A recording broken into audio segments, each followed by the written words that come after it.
I'm going to get started.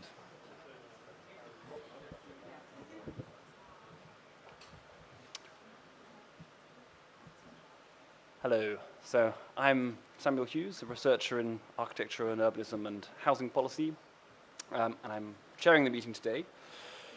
So I'll start with a few introductory comments. So I think one key thought is, place and the quality of places matters a lot to people. We know this from a wealth of medical and social scientific evidence about how much living in a good place affects people's well-being and their health. We know this from revealed preference evidence, how much of their resources and their time people put into their homes, into getting the home in the first place and into improving it when they've got it. And we know it from the long traditions of political activism on this subject, from CPRE, from the conservation movement, from the recent earthquake in Cheshire and Amersham. Right. This is an issue which matters vitally to millions of people. Second thought, we've got a great history of making good places in this country. So Regency terraces here in Brighton, Victorian mansion blocks, the great social housing projects of Liverpool in the 1930s, or of the Attlee government in the 1940s, or of Camden Council and Neve Brown in the 1970s. We've got a lot of good things, to reference, to fall back on.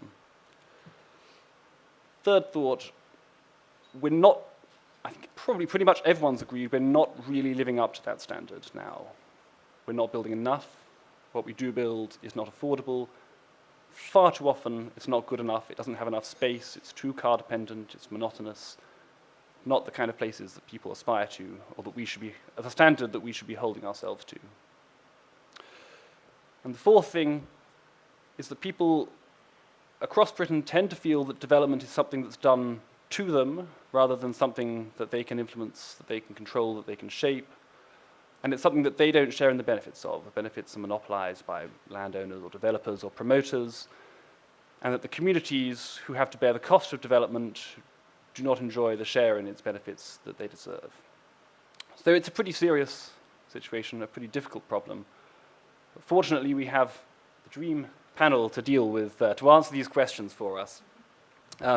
So Toby Lloyd, long-time head of policy at Shelter, then special advisor to Number 10, now chair of the No Place Left Behind Commission. Lucy Powell, I've got to not look at the people I'm... Best not to look at me at this stage of the conference, to be honest. The long distinguished career in campaigning and PR, became MP for Manchester Central in 2012 and is now Secretary of State for Housing. Not yet clear. Shadow Secretary of State for Housing. Well, it's been a long conference for everyone. Yeah. Shadow Secretary of State for Housing. And Anya Martin, Director at PricedOut and one of the leading housing activists in Britain. So I think I'll now hand over to the panelists to say 5 minutes or so each of a few thoughts. We're going to start with Anya, and then go to Toby, and then lastly to Lucy. So, Anya, over to you. Thank you, and good morning, everyone. I'm Anya, I'm the director of PricedOut, which is England's campaign for affordable housing. So we campaign for everyone who is priced out of the home that they need, where they want to live, whether they be renters or want to be first-time buyers. Now, I kind of want to set the scene by really talking about why we need to build a lot more homes before we actually go on to how do we make those homes beautiful, desirable, and so on. So we have a housing crisis, and that crisis is predominantly, and I would say almost entirely, a crisis of affordability. So house prices have increased by 400% in real terms since 1970, and that compares to an OECD average of just 100%. And that also is a national figure which masks the massive regional variation. So areas like London and the South East have seen even faster growth. Rents, which are an even better way of measuring the cost of housing because they don't factor in things like the cost of credit, have gone up also. So a quite astonishing fact I found the other day is that the average 4-bed house in Southwark in 1995 went for about £1,800 a month in today's prices.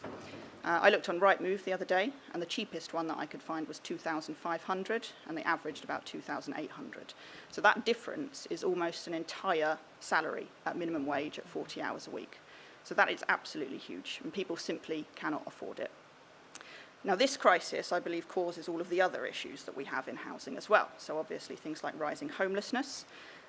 You have people having to accept very poor quality housing because they aren't able to trade up into better ones or negotiate with their landlords. You have people having to accept very shoddy management practices from landlords. You have people now forced to share into their 30s and even into their 40s is becoming increasingly common. Declining home ownership, obviously, which means that people will be going into their retirement with no assets to draw down on, and also high housing costs if they're living in the private rented sector. And this, of course, feeds into things like rising housing benefits. So all of these crises follow very directly on from the fact that house prices keep rising, rents keep rising. Why? Now, the biggest factor, I believe, is supply. Since the 1960s, we have been undersupplying housing. And there are obviously other factors that push up the cost of housing, things like rising incomes, falling interest rates, but there is overwhelming evidence that we do have a supply shortage in this country. Professor Glenn Bramley did a study recently for Crisis and estimated that we have a shortage of about 4 million homes across England, and that is mostly concealed households, so people who are living in houses with other families, either their parents or indeed share houses. Create Streets, the organisation, found that stock growth in this country has been 40% slower than the European average since 1990. So we have a uniquely bad problem in this country. For those who want to get very technical, we have a particular problem with price elasticity of supply, so the extent to which we build more homes when prices rise. It doesn't balance out here. Why? The main barrier, there are several barriers, but the main one is planning. So planning obviously has a very valid role. The idea to direct developments into positively built communities, to mitigate the negative impacts on people, to focus on goals like sustainability and ensure people have access to public transport and so on. But our system does the opposite. It blocks housing where it's most needed and where prices are highest. It pushes development outwards into kind of satellite estates which don't have access to public transport, force people to rely on cars, make it difficult for people to reach the amenities that they want. It's a very labyrinthine system, I think, and there's a kind of default assumption that you cannot build, and then a very, very slow discretionary process that becomes a political battle almost every time to get permission. It's wasteful. It worsens affordability, and as Transparency International found recently, it also enables corruption. So I think before I kind of finish up, there's 2 points that I want to say. Affordability is the number one issue, and beauty, I mean, in my view, it plays second fiddle. But that doesn't mean it can't be done, because we do need to reform planning if we're going to fix the housing crisis. You can do so in a way that does both, that achieves both goals. I think we need to introduce essentially a rules-based system with fewer political battles, set the rules up front, and including things like design codes, meaning you could do so. And I wanted to just raise one particular example that I think exemplifies it, is that very recently I went to a planning committee meeting, which was for a development of 50 homes for homeless families. And that's obviously a very important thing. We need to develop it. It was in Camden, which is a very, very expensive area. And almost that entire planning committee meeting kind of dissolved into a debate about the particular colour of green that was being used for the tiles. Now, it shouldn't be, individual development should not be decided by a debate between councillors about whether they liked forest green. And excuse the pun, but fortunately this development was given the green light in the end. But if you want a red brick design, by all means, set it in a design code. Don't have this battle each and every time about the colour of tile, what it looks like, blah, blah, blah. This is all easy stuff that should be established well in advance of it becoming a political battle. And on that point, I will move on. Excellent. Toby. Thank you. I'm going to try and make the argument for why I think quality and beauty design is absolutely critical. I spent most of my career at Shelter campaigning for more housing to be built, and particularly more affordable housing, precisely to try and meet the challenges that Anya has set out. And it was often presented to me then that essentially these two things kind of pull against each other. You can either have the quality or you can have the affordability. Let's face it, you know, what matters most? We've got a homelessness crisis. We need to be building houses. You shouldn't really be bothering about this stuff.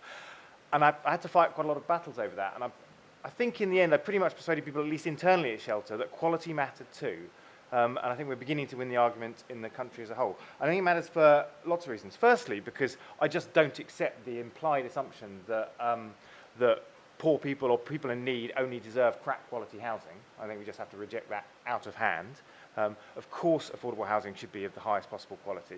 And actually, you know, the incentives are better in affordable housing because you have a social landlord who's going to be there for the long term, who has an actual vested interest in maintaining good quality of that property in a way that, frankly, the kind of speculative house building model doesn't bake into the private for sale market.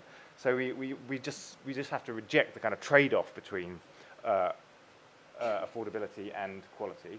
Where it does occur, and unfortunately it does sometimes happen, in the workings of the development system do mean that, you know, you can have those debates. Now, well, you know, you want to have this nice park and the playground with the housing. Well, that's, you know, we're going to have to lop off some of the affordable housing, aren't we? You know, those sort of trade-offs do occur, but they should not have to. Right? That is a failing of the system. Ultimately. And I won't bang on about the development economics because it's something I can do for hours and hours and hours. But ultimately, this is a failure of the system to allocate land value appropriately, so that we end up in this ridiculous trade-off between quality and affordability. We shouldn't have to. And then finally, because of the channel that Anya's been talking about, one of the reasons why people object to new development is because it's rubbish, right? And if we're building rubbish homes, then local people will object to building them, and then the planning system will clog up, and you won't get as many built. So, you know, we know full well if we want to get more homes built, one of the key ways to do that is to make sure they're really good quality, so that people resist them less. I'm not pretending that if you design everything right, there will be never be any objection to planning. Of course there will. It is an inherently political thing. It's a change to local places. There will always be objections, but you can really reduce those if you actually deliver quality. Second thing I want to say is that the quality is not just about the individual buildings. Most importantly, actually, it's about the quality of the place as a whole. And this is what I think the report I've just done for Creative Streets, No Place Left Behind, is really about. Individual buildings matter, of course they do. Architecture matters. But, you know, the most beautiful building in the world, if it's next to a dual carriageway and a roundabout and surrounded by surface car parking, that is not going to be a successful building. It's not going to be a successful place. People aren't going to appreciate it and enjoy it. Right? And conversely, quite humdrum average buildings can be beautiful and fantastic if they're in the right setting. And the obvious example here is your classic Victorian terrace. Most of those are not the most spectacularly amazing kind of designs or kind of beautiful architecture. The point is that it's a place form that can work really, really well. It doesn't always, but when it's done well, it can work beautifully. So what do we need? I think, therefore, we need to be focusing not quite so much on endless battles over individual designs of buildings, but thinking more about the quality of places. And that goes as much for existing places as for new places. An awful lot of our towns and cities are despoiled by crap roads, frankly. You know, we're spending £25 billion in the roads budget at the moment. Most of that is going to go to making places worse, not better. We should be spending that sort of money on actually removing dual carriageways from the centre of towns. You know, I mean, look out here, you've got a fantastic seafront. There's 4 lanes of traffic and a dual carriageway between this beautiful kind of parade and the seafront. It's a nonsense. Secondly, we need to be investing in trees, actually. The simplest and most effective way to make most places better is street trees. There's loads of evidence on this from all around the world. It's cheap, it's effective, it's quick, it makes people's lives better, it improves the air quality, it makes people feel better about the street that they live on and that they walk down. There's demonstrable benefits from street trees. It really is the number one simplest thing we could be doing right now, more of. And thirdly, I think we need to be thinking more broadly just about the quality of places that we are making. And we use a very kind of simple heuristic for this. It's the tricycle test. You know, Tim Gill has done a lot of great work on making cities and towns child-friendly places. Because ultimately, if you can imagine a small child pottering around on a tricycle in a place, it's probably a good place. Right? And that means not only a good place for children to ride tricycles in, it'll be a good place to hang out in, it'll be a good place to go shopping, it'll be a nice place to meet your friends, it'll be a good place to access public services, it will be a more prosperous, successful, happier and healthier place. So as we're thinking about place quality, just bear in mind the three T's: trees, trams and tricycles. Third one being trams, right? We need transport for places. Local places need to be better connected. We need to get people out of car dependency. That means we need a massive investment in returning some of the fine-grained local connectivity that we used to have, and trams are perfect for that.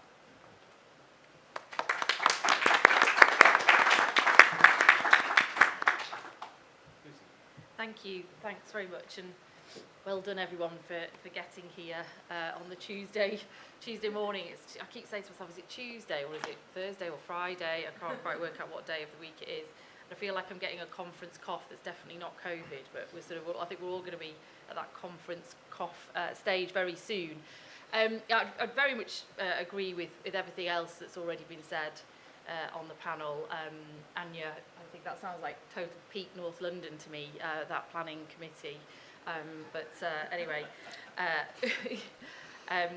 but we absolutely do need to build quality and affordability. I think the two go hand in hand. So I just want to say a little bit about some of the things we've been saying this week that relate to this agenda, and hopefully that will be helpful. Those who saw our motion to conference this week and heard me speak, you know, what we're trying to redo with the narrative here is to re-establish housing and homes as a human right, as a fundamental right, as a bedrock to a happy, successful life, and not as a sort of commodity and a traded asset and a investment and pension pot, and all too often the things that have driven the housing policy and housing crisis we see in the country at the moment. And that right is a right to a safe, a secure, a warm, truly affordable, and I think beautiful home as well, which, you know, that means having access to outside space, being close to your family and friends and your community. It means being close to amenities, and maybe the tricycle test should be part of that right as well. So building on what's already been said, I mean, I think part of that is around true placemaking, which I think is the point of much of what Toby brings to the table with his excellent report and other stuff as well. We've got to give local councils and communities much greater powers and resources to be able to truly placemake in a way that they can't at the moment. Part of that, one of the things we've been talking about and we've announced this week, is some big changes to the arcane compensation purchase CPO rules that some of you in local government will be well aware of. Not many people sort of know this. It's actually it's the most radical thing I've been announcing this week, and it's the thing that's had the least attention because it's not well understood. But essentially, at the moment, local councils and others who want to, public organisations who need to acquire land, have to pay twice for it, essentially. They have to pay the landowner, which increasingly, well, not increasingly, but has overwhelmingly become land speculators, corporate landowners, corporate institutions, who own much of the land that is needed.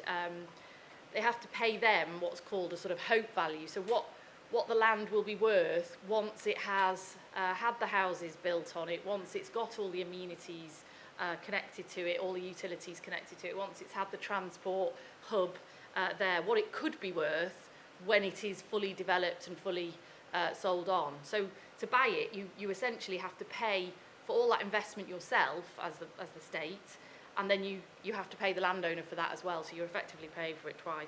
So we want to see that fundamentally change to take out that hope value so that public can buy land at the price that it's actually worth today. And this will have quite a big effect on councils' ability to acquire land to redesign and redevelop town centres and high streets, which are changing incredibly quickly, in order to be able to build much more truly affordable social council homes and provide the amenities that Toby's been talking about, and all of those things, because it is incredibly expensive. And where that's done well, you know, it can work for the better. I mean, I've got a big development happening in my constituency at the moment. Well, I've got hundreds of developments constantly happening in my constituency. It's probably one of the fastest changing constituencies in the country. But the Mayfield depot, I think it's one of the biggest town centre developments happening anywhere, city centre developments happening anywhere. It's a former industrial site that is requiring millions and millions of pounds just to remediate it. But they're keeping a lot of the industrial heritage. There's really good developers that are working in a partnership with the council on it. And they've also got a huge grant to create the first city centre park that we're going to have in Manchester since before everything was paved over in the cobbled over in the Industrial Revolution, opening up the Medlock River, which obviously used to be just a sewer, really. And that's going to be at the centre of this park. But it just shows what is required to actually reimagine and redesign our town and city centres, which are changing very quickly. So I think those changes to CPO rules are really important. And we've got to look at the permitted development rights as well, because as we see high streets changing, I don't know what you've seen, but near where I live, the former Marks and Spencers, the former Debenhams and things like that are now being turned into really, really rubbish, cheap flats because of the permitted developments. Instead, I would like the councils to have the powers and the resources to be able to pay a fair price to buy these things up and completely reimagine the town centre. So placemaking is really important. Truly affordable is critical as well, I think, to this agenda, and that's why we've also announced this week changes to the. We're going to work with Labour councils and others over the coming weeks on a new definition of what affordable is, because we know that the current definition of affordable is anything but, and it's linked to the market rate. It's not linked to local average wages, which is what it should be, and it should be around about 30%, a third of local average wages. So we're going to be looking at that as well and bringing that forward on that basis. And then I just want to say a few things about quality. Obviously, quality is absolutely critical, and part of that is changing the kind of standards that are expected. It's also about closing down some of the loopholes that are there to be squeezed out of in terms of viability excuses and so on. So we'll be closing down some of those loopholes as well. But we do absolutely have to follow a lot of the sort of recommendations that Toby makes in order to drive up quality. But as well as a sort of top-down approach to quality, you know, I'm a very, very strong believer that quality is also driven by ensuring that people who live in homes, who buy homes, who are tenants in homes, have really strong rights and have rights of recourse, have rights of voice, and are able to challenge their landlords, are able to challenge their freeholders and get recourse and accountability. And we've seen that go terribly wrong, haven't we, in recent years? Obviously, the building safety crisis is a real example of regulation and oversight having gone wrong, and then accountability and recourse having gone really wrong for those leaseholders as well. And we saw with the Grenfell Tower when social tenants don't have the voice, and we've seen it on Dan Hewitt's series on ITV recently, when social tenants don't have a voice that's listened to, and they don't have the ability to challenge and have right of recourse, that then the quality of their homes is not up to scratch, because no one is listening to what they're saying about the damp, the mould, the dangerous cladding, the remediation works that need to be done, and so on. So this will be a big area for me going forward as well, is how we can put in place the bodies, the institutions, the infrastructure, the rights for tenants and leaseholders. And we see it in the private rented sector. I think we've heard some of those examples already, where landlords just, well, you don't even get the flat now. If you've got any if you want any improvements to be made to a flat as you're looking at it, the landlord will just give it to somebody else who doesn't want those improvements being made, let alone when you're living in it as well. So I think it's really important that we don't forget the kind of bottom-up approach to quality as well, that comes from people having clearly understood rights and the ability to take action on them. And then obviously there's a whole agenda about green and warm and all of that, which I'm sure we'll come on to. So thank you. Thank you. So we'll go in a moment to audience questions, but I just wanted to ask, so one thing to the panel. So I think we've seen some quite powerful challenges to the idea that quality and quantity are opposed to each other. Actually, there may be certain contexts where that appears to be so, but that's often the result of a defective system, and often they can be or should be complements. The other tension I wanted to ask the panel about is whether is between building more homes and empowering existing communities. This is obviously a vexed issue in politics at the moment, but we know that local communities often aren't too keen on new homes being built near them. And yet, most people think we probably should be building more new homes at the moment. I'm wondering, is that really somewhere where we have to choose, where you either have to force houses to be built against the wishes of existing communities, or are there ways of reconciling this so that we can make new homes into something that existing communities accept or even welcome? So I'm interested in what any member of the panel has to say on this, but Anya, would you like to? I was going to say, how long have you got? Because right. 3 hours on this one. Yeah, I mean, very much as Toby was saying, I don't think there is an inherent trade-off between quality and affordability, and nor do I think there is necessarily a trade-off between building enough homes and the empowerment of communities. And that is the fact that we do have these situations now is largely a feature of the system that we have. So on the kind of quality versus affordability side, we could build many, many more homes actually just by having a clearer process up front, a kind of rules-based system as opposed to a discretionary one, political battles on each individual development, like what most other comparable countries do, right? They kind of set what you can build in an area, and then developers are more or less free to go and do that as long as it meets those criteria and the regulations as well. So I think you could very easily have a system, design a system, and in fact, pretty much every system in the world is better than ours on these measures, where you establish the rules about quality up front, and then you just let them go. And then, of course, then you know, even just on a pure market system, builders will build more and provide those things. And then on terms of the building more homes and empowering communities, again, there is a conflict between these things. People, as a general rule, resist housing in their areas. And I say people, I mean actually it's generally a pretty small minority of people, a very small minority of people in fact, and it's often kind of repeat offenders. But moving around. Yeah, indeed. But under our system, you know, it kind of enables and encourages that. You get almost professional objectors who will go around and say, I don't want this here, I don't want this here. You know, these are people that live in the community already. By definition, they can already afford to live in that community, so their interests aren't necessarily in favour of having more homes in that area. And so under our system, yeah, if you give them more powers, then realistically they're probably going to use it to block homes. However, under a system that is designed rules-based upfront, you set the building codes, you can engage communities at that stage, and then once you're allowed to build, it's fine.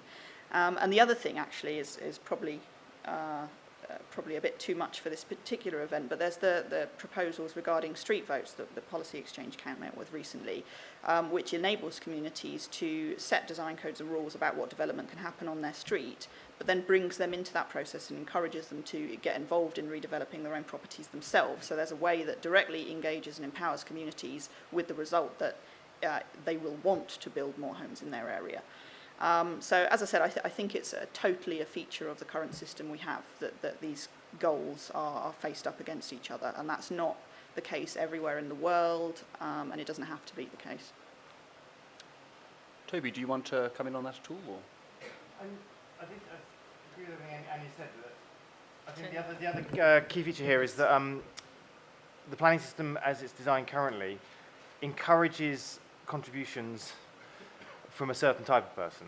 People who are usually, bluntly, older homeowners who've been in the area for a long time. And, fair enough, they have a valid voice too, but by definition, those are people who like it as it is right now and are generally more motivated to resist change.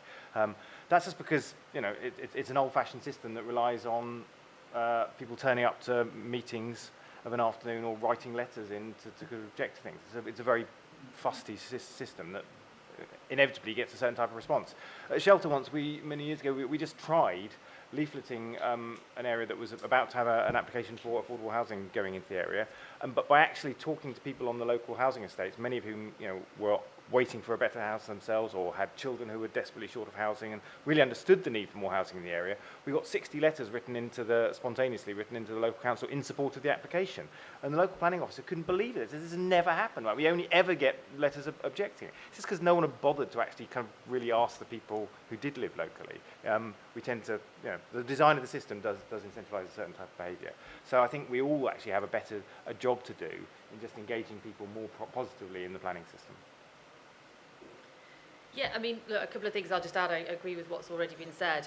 I mean, I think we're also looking at this as from the wrong end of the problem. I mean, there are 1 million homes currently have had planning applications agreed and they've not yet been built out. So it's not, the main inhibitor here to what we all want, which is more truly affordable, quality homes built in nice places and with communities and amenities nearby them. The planning process isn't actually the main barrier to that. The main barrier to that is that you often need, as I was saying earlier, you often need a huge amount of upfront money to buy the land that you're then overpaying for because you're paying for this future value and so on.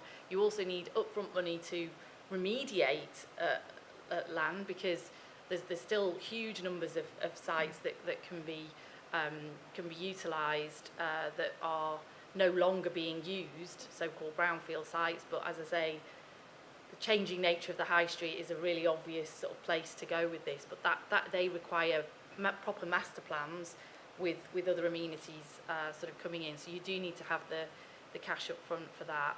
And I would agree with Toby and Anya with what they've said there. We've had this process in Greater Manchester over the last few years. It's been very controversial. The Greater Manchester Spatial Framework, which is all about trying to sort of master plan where new homes are needed, and it's been very sort of politically charged, especially in some of the sort of, shall we say, greener, more suburban parts of Greater Manchester, where there have been some proposals for relatively small number of homes. Part of the compromise with that, to sort of get that through the system, has been to draw back on some of those more controversial, when I say controversial, as in they met more local opposition plans for sort of smaller developments in the suburban areas of Greater Manchester, and load up even more on the city centre, my constituency. So I think my constituency and a bit of Salford next to me, over the next 15 years, is going to have at least 50,000 new homes in it, which is obviously virtually a whole other constituency, and there's like no objections to that at all. But the few hundred that there were in other parts of Greater Manchester have been a great cause of huge controversy. So I think Toby's point is very well made there. But yeah, it does. The site I was just talking about, where we've got the new park coming, it's like a 38-acre site, which is huge, next to Manchester Piccadilly Station. Is a great place to build new homes, but it's really, really former industrial. It takes a lot of money to get that to a place, and that's part of the challenge. If you haven't got that upfront money, then obviously developers are going to be looking more and more at kind of easy plots. I can see we've got hands springing up here in the front row. Clare, Dulwich and West Norwood, South London, but I work for Southwark Council. I have an architectural award-winning hostel. It takes us 6 months to get replacement windows when they're broken. It was developed privately. I also have trying to get repairs done on the social housing sections of private developments because the quality, so the local authorities have. So Southwark even though we've managed to get in a good quality specification for housing that Southwark develops itself, it has no control over the quality of the 30% or whatever they manage to squeeze out of the sodding developers, and so then Southwark is now paying for replacing all the crap windows. So somehow, if it's how you that the affordable bit, however affordable is defined, the local authority requires the developer to be able to build to the standard that they, the local authority, build to. Can we have that in the thing? Oh, you're just taking one at a time. Take a few, because it's Take loads. a few. Be here all day. Madam. Stop telling you how to chair. Hello, my name's Julie Cattell. I live in this lovely city, Brighton, and I am a town planner by profession, and I also spent 4 years as the chair of planning committee. Look at in you. Brighton. Well, I thought it was going to be, I mean, sometimes it was fun, but other times I would just literally, I think I'm on video, actually, with my head on the desk.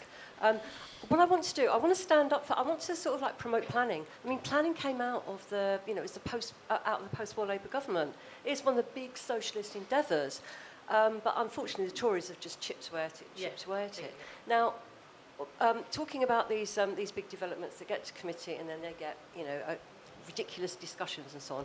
But think about the time that the planning officers have put into that. You've got really experienced planning officers who've been working for maybe 18 months, 2 years, with a multidisciplinary team of ecologists, landscape architects, engineers, urban designers with the developers, and quite a lot of developers are actually pretty good at engaging, and architects actually are more willing to engage, and we go to design panels and so on, and then it's literally overturned in the space of a couple of hours.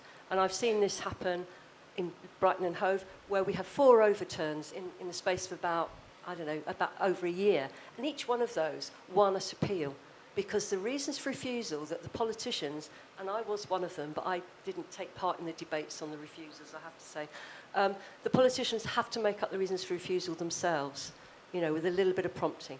I think the problem is, planning committee members, they're not supposed to be political, but they do have their own views. And there's no reason why, obviously, local people need to have a say in it, but these, millions and millions of pounds worth of developments are lost, and millions of pounds are lost because on the turn of one person, one councillor objects to it, votes against it.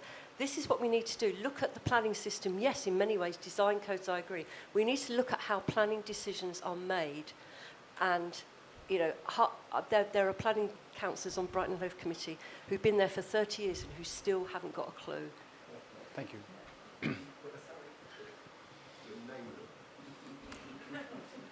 This gentleman here has caught my eye. Hi, Robin, Sheffield Central, CLP. I've noticed in the last couple of years that there's an asymmetry in the salience of housing as a issue in politics. I used to work in Lucy's constituency. I know that if you, whether you are a social care worker living in Hume or you're a young graduate living in, Deansgate, that is a really important issue for you politically. And what I don't see is the people who live in areas where housing is cheaper, acknowledging that there are downsides to that state of living for them. If you live in a tiny Barratt home new build outside Darlington and you're car dependent, you don't have any amenities, you're far from your friends and your family, okay, your house is cheap, but you've got a downside to that. But that doesn't seem to be hurting the government politically. In fact, a lot of the people in those areas seem to quite like that state of affairs. Why is that asymmetry there, and how do we convince people who are ultimately living in swing constituencies where housing is very cheap that it is still to their benefit to reform the system? Let's go to the panel now for some. Who would like to? Should we start at the end again? Yeah. Anya. So just on your point there, Robin, I think that's kind of the crucial issue that we at PricedOut really struggle with, is that to people in certain areas, the housing crisis is such an obvious problem. It's like, I just can't believe that this isn't the major issue that determines elections. I can't believe this is not being resolved.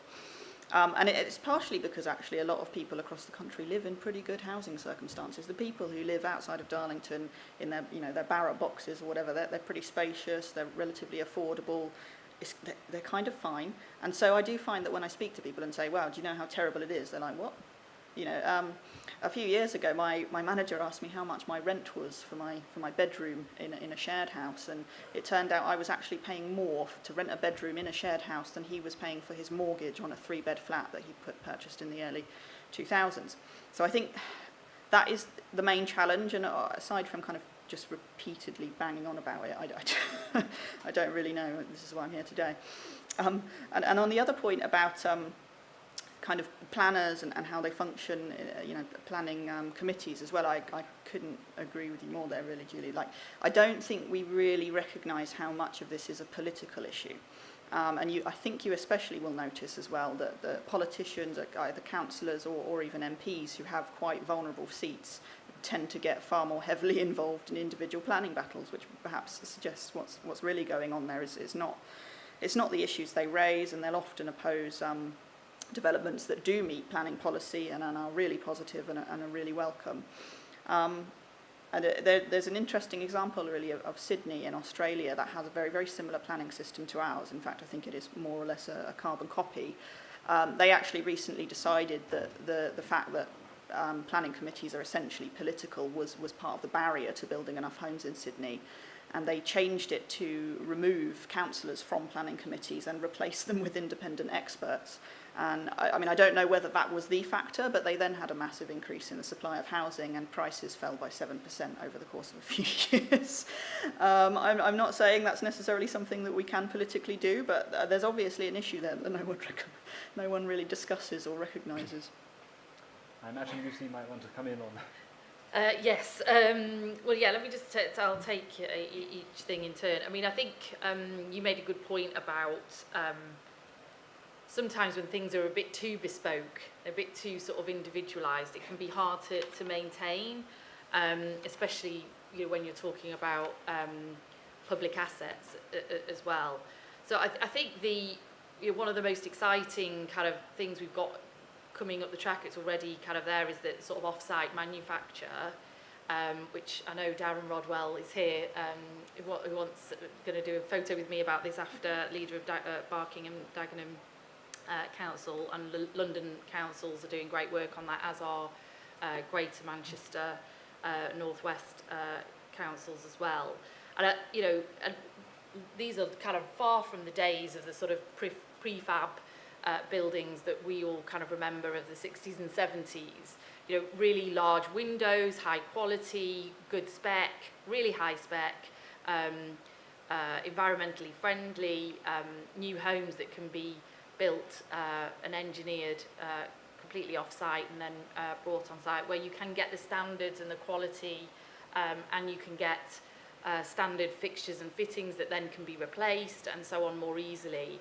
And I really think this is something we should be encouraging, and it needs to have the throughput. So you need to have lots of contracts of knowing that there's going to be lots of new council homes or lots of homes that can be built that way for these factories to really be sustainable in this country, which they are now getting. But I think that's potentially a good way forward. And I see it in schools actually in my own constituency. This is in no way sort of doing down the kind of Labour government. We had the Building Schools of the Future sort of programme, which was the right approach to sort of think, let's make schools kind of really high quality, architecturally fantastic buildings, but they each was so bespoke. So one of the first schools built under that in my constituency, Manchester Academy, recently, it just became really dark because all the bulbs, every single bulb in every single corridor was a bulb they couldn't get hold of anymore. And so the caretaker would go around and sort of move the one light bulb they had left, kind of thing. So the kids were walking around this kind of really dark school. Anyway, they've had to spend a lot of money kind of replacing all the lights. But I've had 5 other new schools, because Manchester's growing so quickly, I've got 5 other new secondary schools been built that have all been built really on the same plan off-site, and a prefabricated off-site model, which is cheaper, but they're really high quality, they're really good. And they've gone up really quickly, and they're much easier to maintain. So, you know, sometimes the kind of bespoke, high-quality architecture thing is not actually that sustainable and practical in the long term. Anyway, that's a sort of slight bugbear. Yeah, I personally think that local politicians should have a local say in planning. I think one of the issues is that local people think that the local planning committee actually has some powers over local development. They actually don't, because if you turn them down at planning, as you say, they just get turned over anyway. So you've got to have really good grounds to do that. I think it's about having the right grounds to do that, though. And I think it's also about local areas having more, local councils, local areas having more say over master planning and redesigning areas rather than the role that we play at the moment, which is sitting there waiting for planning applications to come in rather than being able to more proactively plan a place plan for an area, which is the way round I think we should do it. And Robin, your point is it's a really good one. But yeah, housing's a massive issue in my constituency. But you know, it was a massive issue when we went to Hartlepool. It was a big issue in Batley and Spen. I know it's a big issue in the Red Wall as well. It's a different issue. It's not so much around necessarily the same kind of issues that there are in a city centre like my own, but those who currently have their own homes and perhaps older and mortgage free, bought their own homes as former steel workers or former industrial workers on ordinary sort of pension, ordinary salaries, bought themselves a nice semi-detached house, and now they worry about what the housing crisis means for their kids, especially for their grandkids. You know, it's a real worry. And for those, and there's far too many people now in kind of the so-called red wall type seats and so on, who are trapped in unaffordable private rented sector, unable to get social council housing, just isn't available at all, who can't save up to get on the housing ladder because they're in such expensive private rented, and it consumes, you know, more than half of their household incomes, and it comes up all the time. And in fact, I did a piece of work with Labour Together on the election, a review of the election and plotting a way forward for Labour. And one of the things that we did with that was we brought together for 2 days Labour city dwelling Remainy sort of voters with sort of town dwelling kind of Leave-minded voters, and we asked them to sort of form their perfect government with perfect policies. And the town Leave-minded former Labour voters who had voted Conservative in 2019, one of their top priorities for their new government that they wanted us to form was ending right to buy, because they saw it as taking away opportunity in their local area for them to get a stable, secure home. So, yeah, I think it's a bit of a misnomer that this is not an issue for everybody everywhere. Toby. I'm very quickly, because I think it's all been said pretty well, but I just to say I'm a big fan of planning, and I think if anything, we need more of it, not less of it. Yeah. It's just that the debate tends to focus far too much on individual decisions, petty arguments about the colour of tiles, and bluntly, therefore, you know, the architecture industry similarly gets obsessed with like signature buildings rather than place quality, and therefore in the planning system that means rather than obsessing over every decision, we should be having a much more focus on plan making. It's about designing places. And those are political decisions. They should be fights. There will be differences of opinion, but that's the level you resolve it at, not at every single building and every single kind of window or tile colour decision. I have a bugbear on the bespoke question. I think, like, look at Brighton. Almost every window is the same. It's the same 12-pane sash window that the Georgians just built hundreds of thousands of all over the country. It's not bespoke at all, and they look fantastic. Absolutely. So it's like bespokeness and beauty are not the same thing. No, They don't exactly. even necessarily Bespoke would be an complement. absolute pain. We'll have one more round of questions. Here. Hi, thank you. I'm Becky Gittins. I'm a city councillor in Coventry. It seems like the narrative yesterday, since we heard from Rachel Reeves, is about changing the narrative in terms of how we think of work and how we think of Labour voters are people who want to get by. And I wondered if the panel, particularly Lucy, had any perspectives on how we square that with the growing number of people my age. I'm going to say mid-20s. I'm 27 next week. I'm verging on late 20s. But It's well young. Yeah, I'm well young. Yeah. But there's a lot of people my age who it's very publicised on social media and how we consume news and how we consume politics, that they're very much looking at buying houses, doing them up, selling them on, or becoming landlords, and that's a very attractive means of getting by. That's being seen as very successful.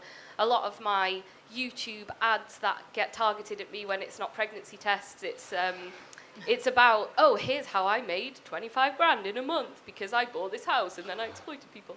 And I don't think the Labour narrative needs to be, as it previously felt like it was, around landlords are terrible people. These people aren't doing it because they go out to exploit people. They're doing it because they see it as a means of success. And I wondered if the panel had a view on how we might do that, sort of as the Labour Party, in a way that could complement both. And my other question, to be really cheeky, I'm sorry to ask too, is as a councillor, I feel like one of the main impediments to sort of what Toby talked about in terms of quality housing and making sure that we had enough measures to make sure we had good quality housing and housing that looked attractive and made us proud of our area is about investment cost and getting people to come to our area. And I feel like a lot of the race to the bottom comes from the fear, like especially that we have in Coventry, that if we didn't make it affordable, if we did put too many impediments in the way, not that planning gives us that much power to do so, that we would then drive people who otherwise would build housing stock in Coventry. They might go to Nottingham, Birmingham, or other areas that frankly aren't as lovely, but did have easier planning regulations. So.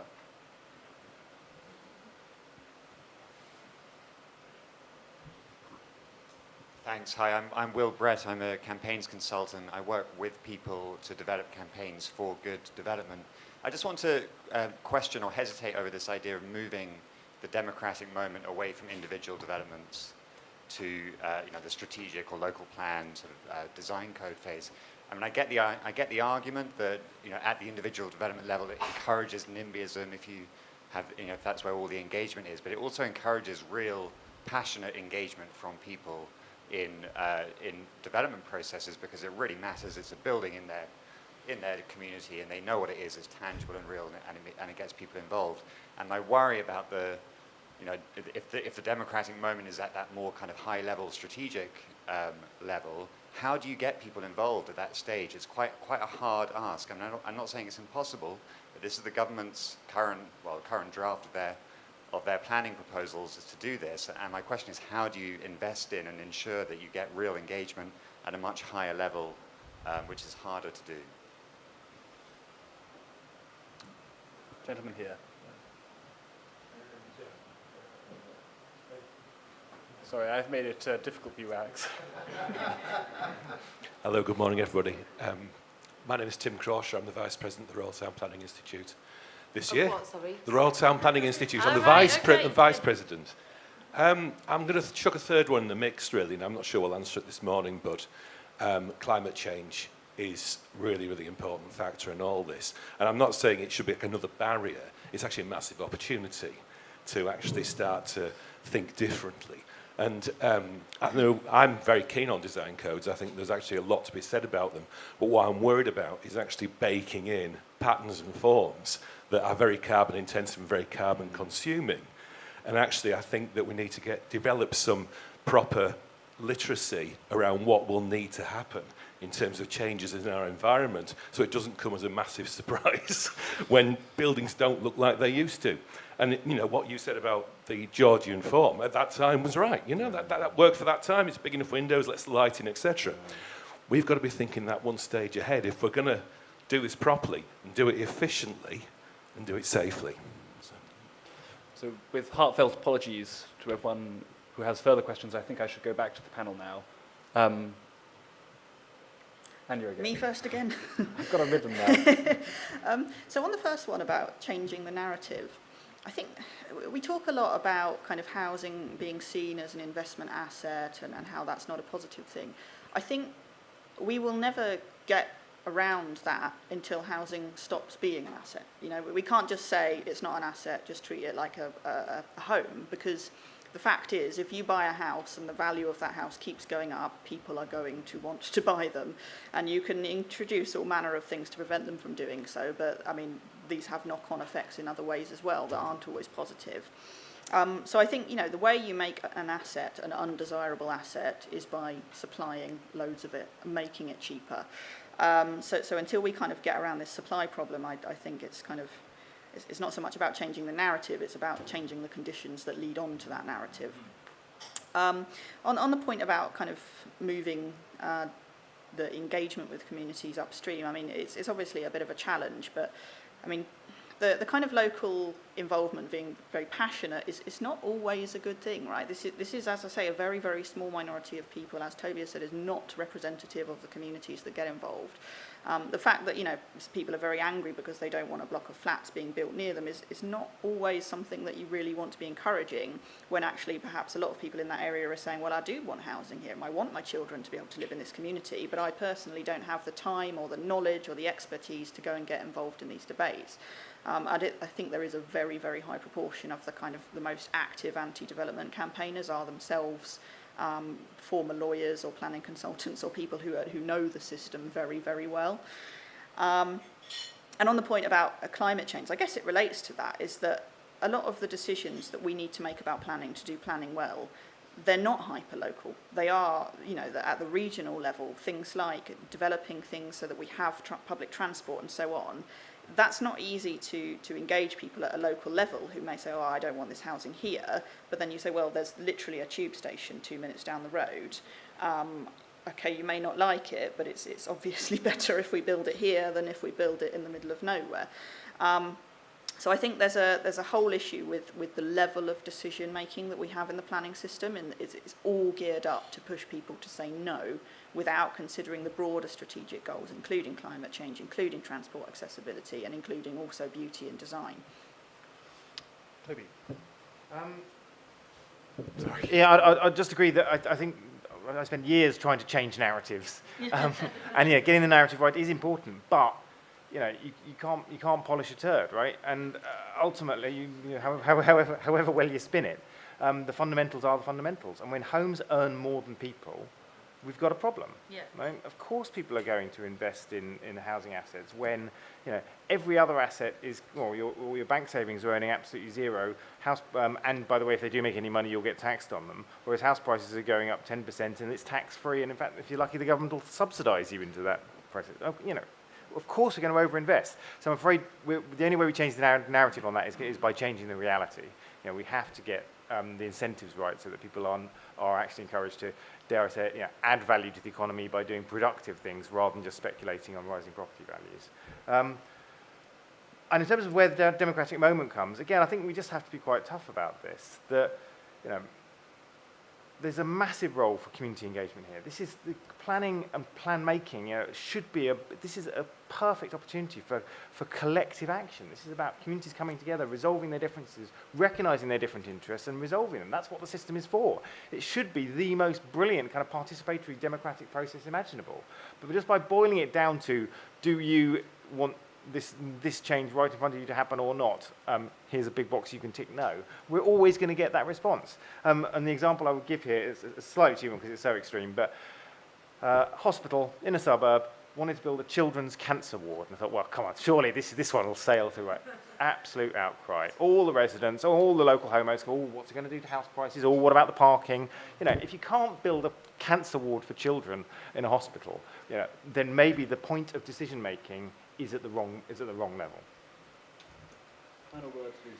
Yeah, I'd agree with everything Toby just said there. Look, Becky, absolutely. I would much rather that the kind of culture, the rewards, recognition, the disincentives were in the right direction, that young people aspired to become engineers and social workers and teachers and actively engaged in sort of productive, contributory work, and that was a much more meaningful and profitable in the sense of their personal well-being and their personal lives endeavour than taking part in sort of Homes Under the Hammer episode kind of thing, which I'm sure we all enjoy watching, those transformations of homes there. And it's not against kind of landlords in that sense, and there's lots of good landlords and lots of people who sort of accidentally become become landlords, but there isn't enough framework around that. There aren't enough rights for tenants in that. There's too much ability to not pay tax on profits in that and so on, which is obviously something we've been talking about this week as well. So yeah, we do need to sort of turn that around, and it shouldn't just be always a case of is this worth it for me? You know, if you want to make improvements to your own home, you shouldn't have to be just thinking, well, am I going to get that money back when I sell it? Well, no, I'm going to live in it for 10 years, and it's going to be a happier place for me to live in for the sort of 10 years that I'm living in it, and that's where I'm going to spend the money on it, rather than some of those other calculations. So, but that is also why some of the other things we've been talking about this week about home ownership and Labour, the Labour Party being on the side of ordinary working people who are doing productive work, who can't at the moment afford to own their own home because they're being absolutely priced out. If the Labour Party's not for those people, not for the delivery drivers and the care workers and the electricians who want to buy their own home, then we're doing something wrong. And that's why we want to put an end to large swathes of new homes being built off-plan by overseas investors, and giving first-time buyers and local people first dibs on new developments, because it's these kind of ideas that I think can change the reality, as Toby much more eloquently put it than me. Will, yeah, look, I think there's sort of room for both, really, it's kind of what's done at the right level. I mean, certainly in the case of the sort of Greater Manchester Spatial Framework process that's been long ongoing, that's I suppose it's a more sort of strategic level in a way. I don't think anyone could doubt that didn't cause a lot of democratic engagement in it. It was probably more so than any other sort of master planning or planning kind of exercise that I can remember that's ever happened sort of in my lifetime in those sort of areas. So I think you can do both. And Toby, was that Children's Hospital in Manchester? No, it wasn't. It was in southwest London. Oh right. Well, there's another case in Manchester where there's a new cancer research centre in the cancer hospital.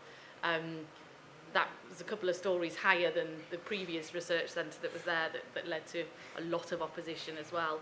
And parking and all of those things. So you're absolutely right about that. And yeah, Tim, you make you make a really good point. And you know, again, sometimes these things do require sort of pump priming, or they require some extra money, but they do definitely require higher kind of standards and expectations. And I've got loads in my constituents who've got a lot of the social landlords are building passive houses now. I think that's a fantastic development, but obviously it costs the social landlord a lot more at the moment to build those homes, but it's saving the tenants, you know, obviously a lot more resilience and a lot of money in the long run.